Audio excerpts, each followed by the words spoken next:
নমস্কাৰ আপোনাক স্বাগতম আপুনি চাই আছে সিটি 18 মই জয়ন্ত মাধৱ গোস্বামী প্ৰবাহমান সময়ৰ বুকুত লীন হল 2021 লিপিবদ্ধ হৈ ৰল পুৱা নোপোৱাৰ আনন্দ বেদনা সাফল্যৰ হাঁহি আশা আকাংক্ষা সপোন আৰু নতুন উদ্যমৰ সমাহাৰ লৈ আৰম্ভ হল আৰু এটা নতুন বছৰ স্বাগতম নৱবৰ্ষ 2022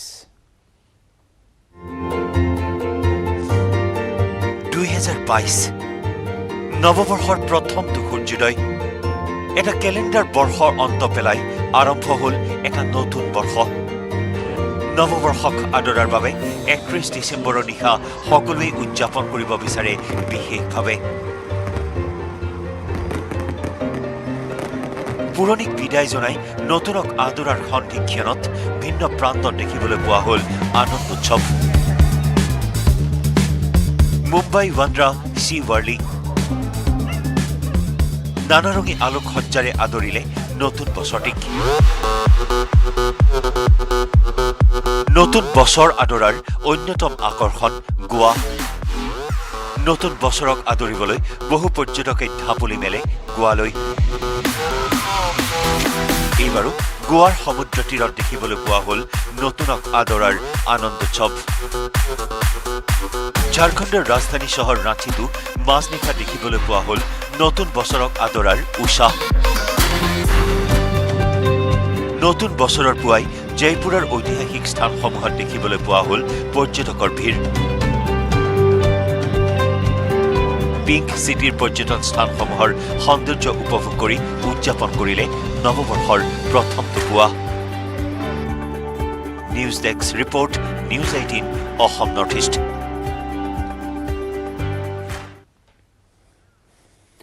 বিশ বছৰ অতিক্ৰম কৰা কাজিৰঙাৰ পানবাৰীৰ বন্যপ্ৰাণী উদ্ধাৰ প্ৰতিপালন আৰু পুনৰ সংস্থাপন কেন্দ্ৰই সফলতাৰে বিশ্বৰ বন্যপ্ৰেমীৰ দৃষ্টি আকৰ্ষণ কৰিছে কাজিৰঙাৰ লগতে পূৰ্বোত্তৰৰ বন্যপ্ৰাণী সুৰক্ষাৰ ক্ষেত্ৰত সদা জাগ্ৰত হৈ থকা কেন্দ্ৰটোত কৰ্মৰত লোকসকলে নিজৰ সন্তানৰ দৰে প্ৰতিপালন কৰি আহিছে মাতৃহাৰা বন্যপ্ৰাণীসমূহৰ বছৰটোৰ প্ৰথম দিনটোত চাৱা হওক এই কেন্দ্ৰটোত কেনেদৰে প্ৰতিপালিত হৈ আহিছে আহত বা অভিভাৱকহীন হৈ মানুহৰ সৈতে ডাঙৰ দীঘল হোৱা বন্যপ্ৰাণীসমূহ হিতৰ কোঁৱলী ফালি পৃথিৱী পোহৰালে 2022 চনৰ প্ৰথমটো সূৰ্যই এই সূৰ্যৰ উত্তাপত পানবাৰীৰ বন্যপ্ৰাণী উদ্ধাৰ প্ৰতিপালন আৰু পুনৰ সংস্থাপন কেন্দ্ৰৰ চোতালত শৰীৰত কম্বলৰ লৈ উমলিছে মাতৃহাৰা হাতী পোৱালীয়ে অত্যাধুনিক প্ৰযুক্তিৰে নিৰ্মিত হটবেগৰ লৈছে আহত চৰায়ে ইতিমধ্যে 20 বছৰ অতিক্ৰম কৰা কেন্দ্ৰটোৱে নিজৰ সফলতাত বিশ্বৰ বন্যপ্ৰেমীৰ দৃষ্টি আকৰ্ষণ কৰিছে কাজিৰঙাৰ লগতে পূৰ্বোত্তৰ বন্যপ্ৰাণী সুৰক্ষাৰ ক্ষেত্ৰত সদা জাগ্ৰত হৈ থকা কেন্দ্ৰটোত কৰ্মৰত লোকসকলে নিজৰ সন্তানৰ দৰে প্ৰতিপালন কৰে মাতৃহাৰা বন্যপ্ৰাণীসমূহক ইতিমধ্যে 6000 বন্যপ্ৰাণী উদ্ধাৰৰ লগতে 63% বন্যপ্ৰাণী পুনৰ সংস্থাপিত কৰিছে কেন্দ্ৰটোৱে বৰ্তমান কেন্দ্ৰটোত হাতী গড় মহ নাহৰফুটুকী আৰু বহুকেইটা চৰাই প্ৰতিপালিত হৈ আছে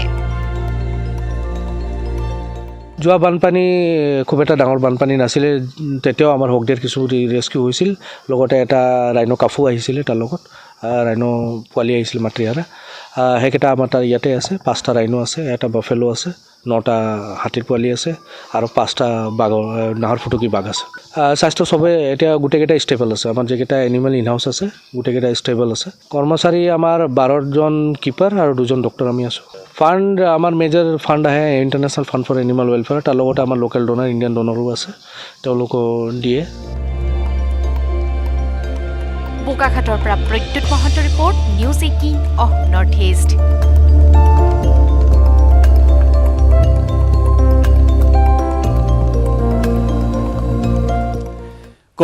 কথা ৰাখিলে মুখ্যমন্ত্ৰীয়ে 31 ডিসেম্বৰৰ নিশা ৰাজ্যত দুৰ্ঘটনাত নঘটিল এজনৰো প্ৰাণহানি নিশা পৰিবহণ বিভাগৰ তালাচীত স্বয়ং অংশ ললে মুখ্যমন্ত্ৰীগৰাকীয়ে নিজেই দুৰ্ঘটনামুক্ত নৱবৰ্ষৰ আৰম্ভণিত জনসাধাৰণৰ সজাগতাক আদৰণি জনালে মুখ্যমন্ত্ৰীয়ে এটা ঘোষণা এইবাৰতো সুৰাপান কৰা মানুহে গাড়ী চলাব নোৱাৰিব 31 ডিসেম্বৰত কোনোবাই পাৰ্টি কৰক অনুষ্ঠান কৰক মোৰ কোনো আপত্তি নাই কিন্তু গাড়ী চলোৱা মানুহজন মদ নোখোৱা হ'ব লাগিব যদি মদ খোৱা ড্ৰাইভাৰৰ লগত কোনোবাই গাড়ীত উঠে তেতিয়াহ'লে গোটেইকেইজন সিদিনাখন আমাৰ অতিথি হ'ব লাগিব। আৰু তাৰ পিছতেই প্ৰশাসনক কঠোৰ নিৰ্দেশ।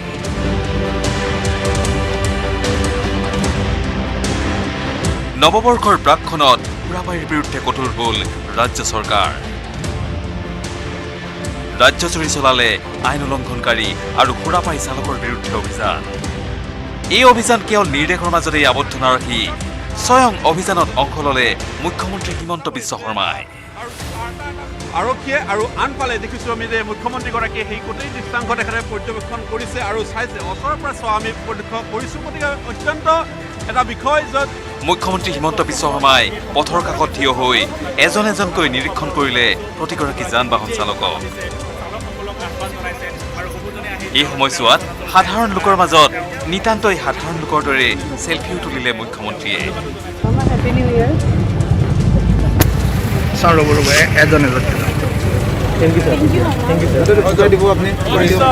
কথা দি কথা ৰাখিলে মুখ্যমন্ত্ৰী হিমন্ত বিশ্ব শৰ্মাই। মুখ্যমন্ত্ৰীৰ নিৰ্দেশ আৰু আহ্বান ৰক্ষা কৰাৰ ফলতেই 31 ডিচেম্বৰৰ নিশা ৰাজ্যত নঘটিল এটাও দুৰ্ঘটনা। অভিযান সফল কৰাৰ বাবে গুৱাহাটীবাসীক ধন্যবাদ দিলে মহানগৰীৰ যান বাহন আৰক্ষীয়ে। অসমৰ মাননীয় মুখ্যমন্ত্ৰী মহোদয়ে অসমবাসী ৰাইজলৈ এটি আহ্বান দিছিল যে 31 ডিচেম্বৰৰ নিশাটো দুৰ্ঘটনা মুক্ত কৰিব লাগে আৰু লগতে তেখেতে প্ৰশাসনক নিৰ্দেশ দিছিল যে এই ক্ষেত্ৰত যাৱতীয় ব্যৱস্থা গ্ৰহণ কৰিব লাগে। গুৱাহাটী মহানগৰবাসীয়ে 100% ইতিবাচক সঁহাৰি জনালে, যাৰ কাৰণে যোৱা নিশাটোত এটাও দুৰ্ঘটনা সংঘটিত নহ'ল। কালি গুৱাহাটী মহানগৰৰ 55টা স্থানত আমাৰ তালাচী চলিছিল। তাত মুঠতে 115টা ড্ৰাংক এণ্ড ড্ৰাইভিঙৰ কেছ ডিটেকশ্যন হৈছে, যিটো অতি নগণ্য। গোলাঘাটতো নঘটিল এটাও দুৰ্ঘটনা। 31 ডিচেম্বৰৰ নিশা চিকিৎসালয়ত ভৰ্তি নহ'ল কোনো এজন দুৰ্ঘটনাগ্ৰস্ত। আমাৰ সন্মানীয় মুখ্যমন্ত্ৰী ডাঙৰীয়াই যি প্ৰচেষ্টা লৈছে, আচলতে তেওঁ দেখিছোঁ তেখেতে যিটো কাম কৰিম বুলি কয় কৰি আছে আৰু সেইটো ছাকচেছো হৈছে। ৰাইজ আছে, মুখ্যমন্ত্ৰীয়ে যি অনুৰোধ তেখেতে কৰিছে সেইখিনি মানিছে। 31 ডিচেম্বৰৰ ধামখুমীয়াত যোৰহাটতো নঘটিল এটাও পথ দুৰ্ঘটনা। অধিকাংশ আৰক্ষীয়ে মানি চলিলে যান বাহন আইন। ৰাইজৰ সচেতনতাৰ বাবে যোৰহাটবাসীক ধন্যবাদ দিলে যোৰহাটৰ আৰক্ষী অধীক্ষক আৰু জিলা পৰিবহণ বিষয়াই। এই বছৰ আমি দেখিছোঁ কি আমাৰ কমপ্লায়েন্স বহুত ভাল হৈছে আৰু আমাৰ এইটো বহুত আমাৰ কাৰণে ডাঙৰ বিষয় কি এই বছৰ আমাৰ ইয়াতে একো এক্সিডেণ্ট হোৱা নাই 31st আৰু এটাই মানুহৰ হাৰাশাস্তি হোৱা নাই, জানটো যোৱা নাই। এই বস্তু লৈ আমি যোৰহাটবাসী ৰাইজক মই চবকে ধন্যবাদ জ্ঞাপন কৰিছোঁ। এনেদৰেই 31 ডিচেম্বৰৰ নিশা দুৰ্ঘটনামুক্ত হোৱা দেখা গ'ল ৰাজ্যৰ প্ৰতিখন জিলা। Bureau report, news 18 Assam north east.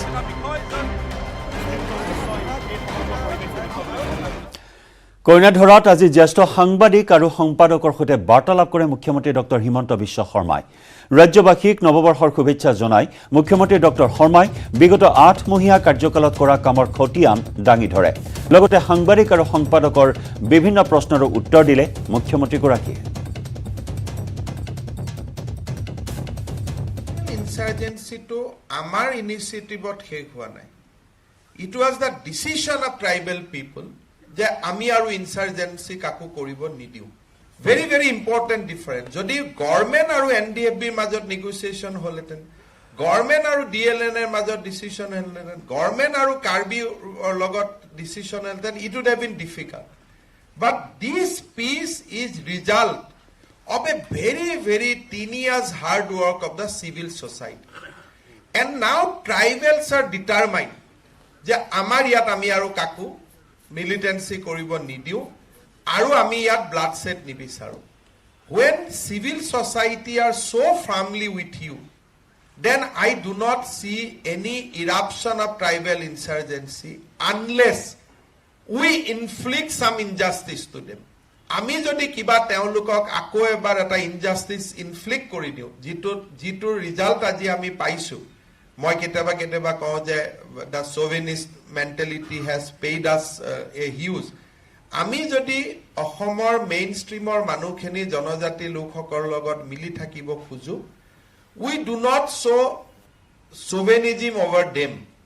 that you are a second class citizen, we are first class citizen. আমাৰ যদি মাইণ্ডছেটটো বদলি নাযায়, লাষ্ট 10-15 বছৰত অসমীয়া মানুহৰ যিটো মাইণ্ডছেট আছে, if we continue with that mindset, I do not see eruption of any tribal insurgency.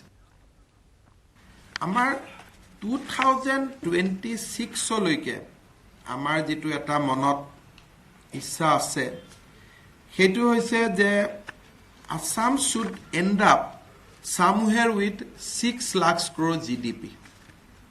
So we are following a solid, robust roadmap. Jodi more yearly 10% growth hoy, 2026 we should close with 632 crores of GDP. Jitu eta Ahomor karne landmark hobo. But otherwise also 5,50,000 crore. So we have fixed the target that we will reach to that stage. Janeke aji health now 17-18 or pra we come to 12. Annual growth we become number 2. In COVID management probably we are second to none. Aru সেই ধৰণে মই ভাবো যে in economy we are going to see a huge turnaround. And Assam will be in that league. So we are following that thing that we will have 10% growth every year. Aji Ahom Police security die, ami jodi manuhok security diar kamot ami khoros koru, jodi apnaloke eta breakup loy, 4ta battalion only for providing security. 4,240 people has been deployed only on giving personal security. Hokolore jodi 1 lakh toka dormaha buli dhori loy. 400 crores Assam is investing only on providing personal security, which cannot continue. Jodi breakup sai, political leader hatot ase 2,526 protectee. Mane our deployment ase with political leader 50%, 2,526. Civil officer logot ase 854. Retired chief secretary, principal secretary, commissioner, they have 854. Judicial officer hatot ase 546. Aru businessman, PSU, youth, student leader, তেওঁলোকৰ আগত আছে 167. আৰু T state manager হাতত আছে 40. আৰু former militant তেওঁলোকৰ আগত আছে 52. So now it will be a complete change. People, security will be categorized, Z, Y, like this. Y hole ki pabo, Z hole ki pabo. And now, after the security review, SPs will have a power to give PSU only for 10 days. DGP and IG, ADG, SB will have the power to give security for the maximum period of 30 days. Beyond that, it has to be approved by Chief Minister. Otherwise, on the basis of a security review committee, itu দিয়ে. So, এই গোটেইখিনি আমি আপোনালোকৰ আগত কোনোবা এটা দিনা ডিজিপিয়ে press conference কৰি আপোনালোকক ক'ব. So we are going to reduce it to half now. From at least 4ta battalionor pra we are going to make it at least 2,000 now. And gradually ami Ahomot peace ahar loge loge we want to reduce it that a PSU cannot become a status symbol. So that is the primary idea. Jak lagise tak ami dim. Aru june status hisabe loi ase retired government officer, retired politician. So nobody will be getting. So that changes we are bringing. Aru ei bosorot hetu eta amar kam hobo. Two thing that our last hurdle is alpha. If you exclude alpha, then every militant organization has deposited their weapons. I'll not use the word surrender. They have deposited their weapons. And as I have said with my opening remark, the tribal insurgency has come to an end. Alpha, from my personal interaction with various people who are directly or indirectly in touch with Sri Paresh Borua, it is clear that he also wants a negotiated settlement. Government of Assam or Government of India also wants a negotiated settlement. But only stumbling block is the demand for sovereignty. So I think we are working towards creating a new position where both the party actually do not feel it very difficult to talk. মুখ্যমন্ত্ৰী আলফা স্বাধীনৰে সৈতে শান্তি আলোচনাৰ প্ৰসংগত মন্তব্য কৰাৰ পিছতে ফোনযোগে news 18ত প্ৰতিক্ৰিয়া প্ৰকাশ কৰিছে আলফা স্বাধীনৰ সৰ্বাধিনায়ক পৰেশ বৰুৱাই। পৰেশ বৰুৱাই ক'লে সিএমৰ আলোচনাৰ উদ্যোগক আমি আদৰণি জনাইছো। কি ক'লে পৰেশ বৰুৱাই শুনোৱা হওক। মই আমাৰ থলগিৰি সমূহ জনগণলৈ ইংৰাজী নৱবৰ্ষৰ শুভেচ্ছা জনাই আপোনাৰ প্ৰশ্নৰ উত্তৰ দিবলৈ ওলাইছো। যেতিয়া ৰাষ্ট্ৰপক্ষ যেতিয়া ধনাত্মকভাৱে কথা বতৰা কয়, নিজৰ বক্তব্য ৰাখে, তেতিয়া সংযুক্ত মুক্তি বাহিনী অসম স্বাধীনেও সদায় ধনাত্মকভাৱে উত্তৰটো দিয়ে।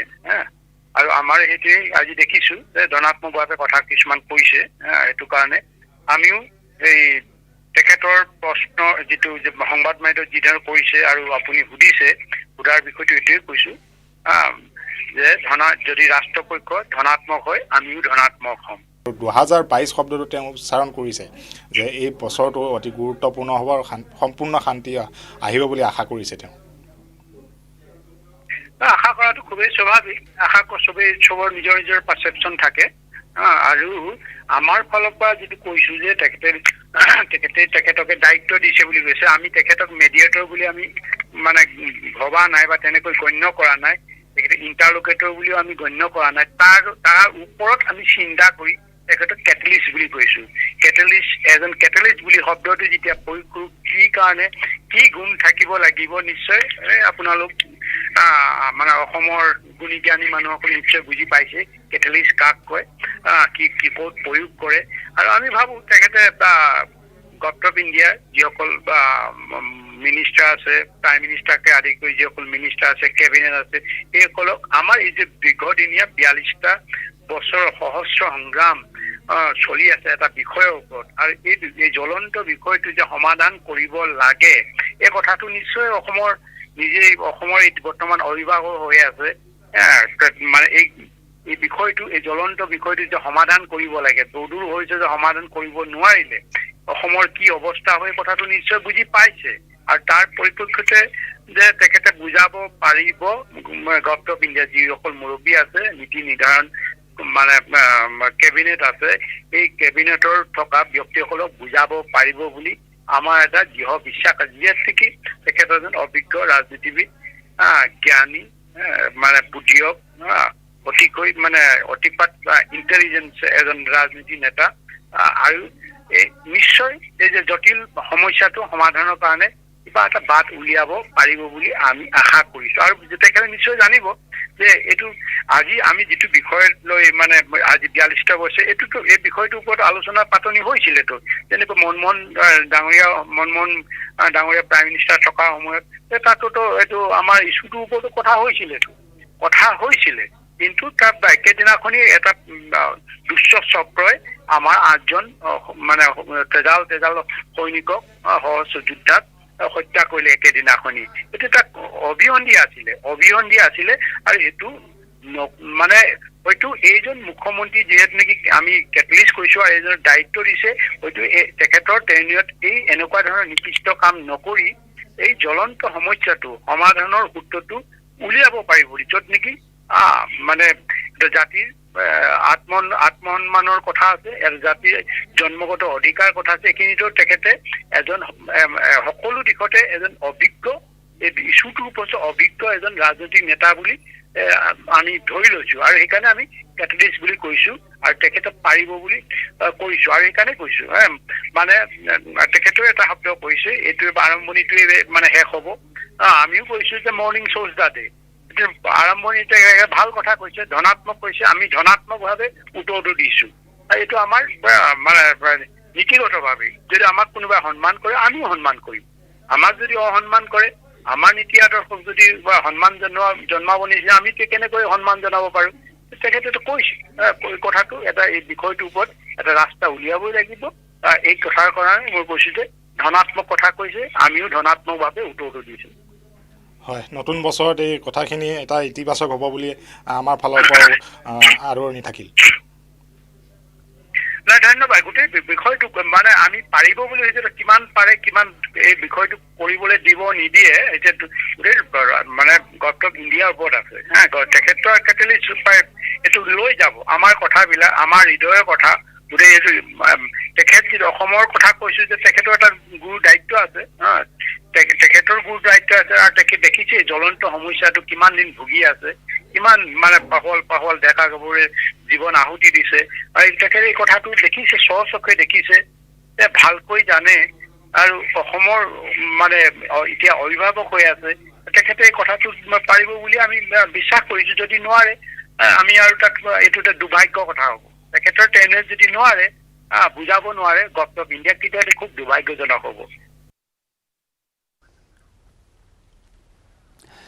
নৱবৰ্ষৰ প্ৰথমটো দিনত নেদেখাজনৰ ওচৰত আশীষ বিচাৰি মঠ মন্দিৰত ভিৰ কৰিছে ভক্তই। 1 জানুৱাৰীৰ পুৱাই মন্দিৰলৈ আহি ধূপ দীপ নৈবেদ্য আগবঢ়াই সুখ শান্তি সমৃদ্ধিৰ কামনা কৰিলে ৰাজ্যবাসীয়ে। মহানগৰীৰ বিভিন্ন মন্দিৰৰ লগতে ৰাজ্যৰ মঠ মন্দিৰত দেখিবলৈ পোৱা হ'ল ভক্তৰ ভিৰ।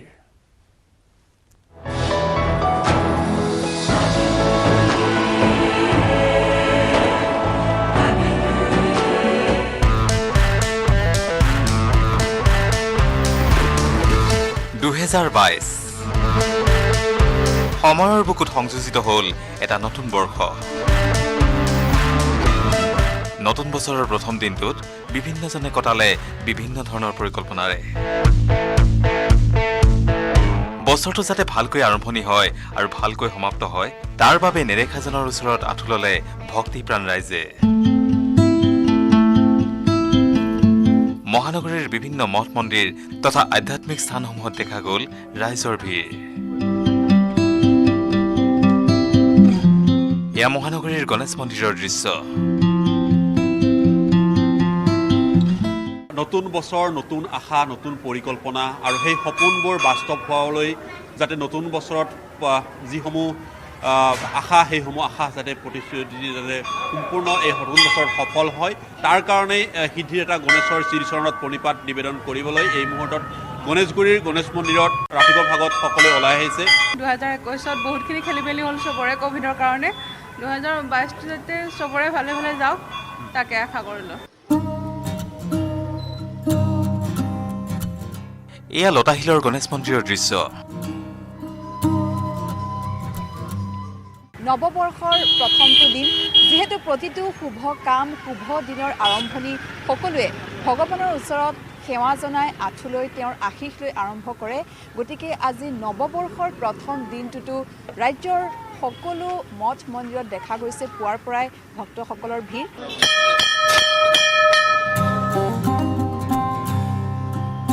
কেৱল মহানগৰীয়েই নহয়, ৰাজ্যৰ আন বিভিন্ন মঠ মন্দিৰ দৌল দেৱালয়সমূহতো দেখা গ'ল বহুসংখ্যক লোকৰ ভিৰ।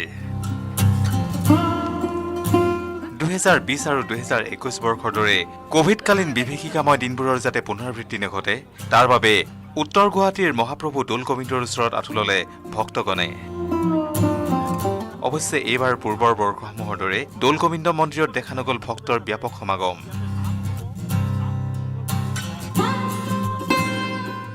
ভগৱানৰ ওচৰতে আহি প্ৰাৰ্থনা জনাইছো যেন আমাৰ আগৰ যি 2টা বছৰ বহুত কষ্টৰে গ'ল, গতিকে আশা আমাৰ এই বছৰটো যেন ভালে কুশলে পাৰ হয়। প্ৰতি বছৰে যেনেকে নামঘৰলৈ সদায় আহোঁৱেই, 1 তাৰিখে আজিও আহিছোঁ আৰু বিচাৰোঁ সকলোৱে আশাবোৰ পূৰ্ণ হওক। আৰু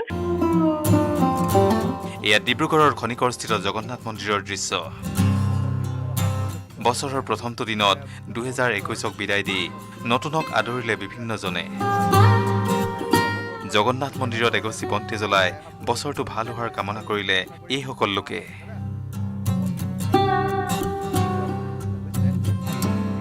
আগন্তুক নৱবৰ্ষৰ ঘৰখনৰ সুকলমে থাকক, দেশৰ সুকলমে থাকক, ৰাজ্য সকল মাথাকৈ কামনা কৰিছোঁ আৰু 2019-20 বৰ্ষৰ যি মহামাৰী সংকট এইবোৰ দূৰ হওক পৰিয়ালৰ লগতে গোটেই পৃথিৱীৰ সুখ শান্তিয়ে কামনা কৰি এয়া তিনিচুকীয়াৰ বৰডুবিৰ ঐতিহাসিক টিলিঙা মন্দিৰ প্ৰতি বছৰে এই নৱবৰ্ষৰ প্ৰথম দিনটোত টিলিঙা মন্দিৰত সমাগম ঘটে বহু লোকৰ দূৰ দূৰণিৰ পৰা আহিও ভক্তগণে আঁঠু লয় এই মন্দিৰত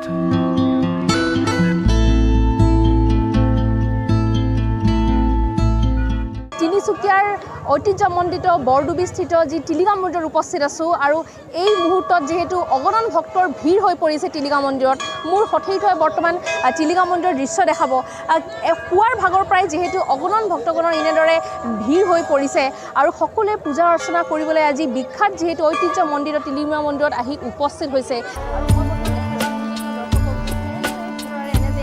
এইবাৰ চাওক বছৰটোৰ প্ৰথমটো দিনত তেজপুৰৰ ঐতিহ্যমণ্ডিত মহাভৈৰৱ মন্দিৰৰ দৃশ্য মন্দিৰত চাকি বন্তি জ্বলাই ভক্তিপ্ৰাণ ৰাইজে আঁঠু ল'লে মহাদেৱৰ সকলোৰে এটাই আশা সুখ শান্তি আৰু সমৃদ্ধিৰে ভৰি পৰক সকলোৰে জীৱন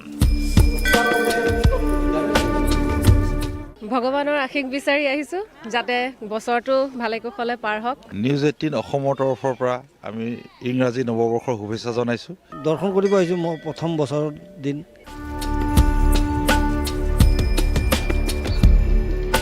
এয়া ঢেকীয়াখোৱা বৰনামঘৰৰ দৃশ্য বছৰটো কুশলে যোৱাৰ কামনাৰে সকলোৱে পুৱাই আহি এগছি বন্তি জ্বলাই আঁঠু ল'লে নেদেখাজনৰ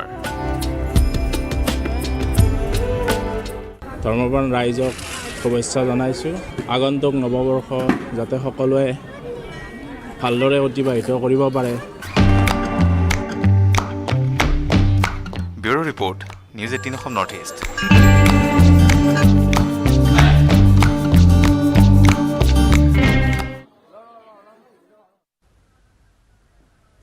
চিটি 18ত পুনৰ সময় হ'ল আন এটি বাণিজ্যিক বিৰতিৰ